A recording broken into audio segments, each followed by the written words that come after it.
بسم اللہ الرحمن الرحیم۔ اگر مرد اپنی زندگی سے حسن کا لالچ نکال دے اور عورت امیر لوگوں سے شادی کو بھول جائے تو معاشرے میں طلاقیں، جھگڑے، فساد کم ہو جائیں۔ جس بیٹی کا نکاح جاہل اور بدتمیز آدمی سے ہو جائے اس بیٹی کو مارنا نہیں پڑتا بلکہ وہ خود مر جاتی ہے۔ مرد اور عورت کو دل اس وقت لگانا چاہیے جب وہ اپنے دل کو پڑھنا سیکھ لیں، کیونکہ آج معاشرے کے دل غلاظت سے بھرے پڑے ہیں۔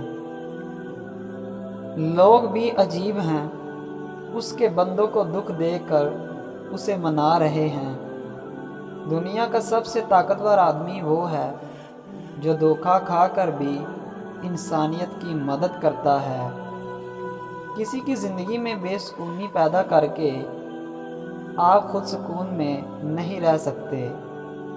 جب باپ اپنے بچوں سے بھی ڈرنے لگ جائے تو سمجھ جا بچوں نے باپ کا بھروسہ توڑا ہے۔ گھر کو ٹوٹنے سے بچانے کی پہلی شرط عزت ہے۔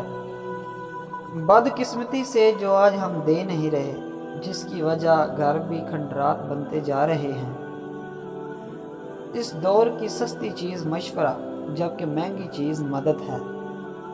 مشورہ ایک سے مانگو تو ہزاروں لوگ دیتے ہیں، جبکہ اگر مدد کے لیے پکارا جائے تو کوئی نہیں دیتا۔ ایک سمجھدار اور باحیا مرد کی نشانی ہے وہ کسی کی بہن بیٹی کی محفلوں میں بیٹھ کر باتیں نہیں کرے گا۔ ایک سمجھدار عورت کو ہمیشہ باروب مرد کی تلاش ہوتی ہے، جبکہ منافق عورت کو رن مرید کی تلاش ہوتی ہے۔ جو رشتے ضرورت کے ہوں وہ خوشیاں نہیں دیتے، اور جو جذبات کی ہوں وہ ساتھ نہیں چھوڑتے۔ اگر رات کو بار بار آنکھ کھلے تو سمجھ جاؤ اللہ کی رحمت تمہیں بلا رہی ہے، اللہ کے فرشتے تمہیں جگا رہے ہیں کہ رب اپنے بندوں کو آسمانوں پر آوازیں دے رہا ہے۔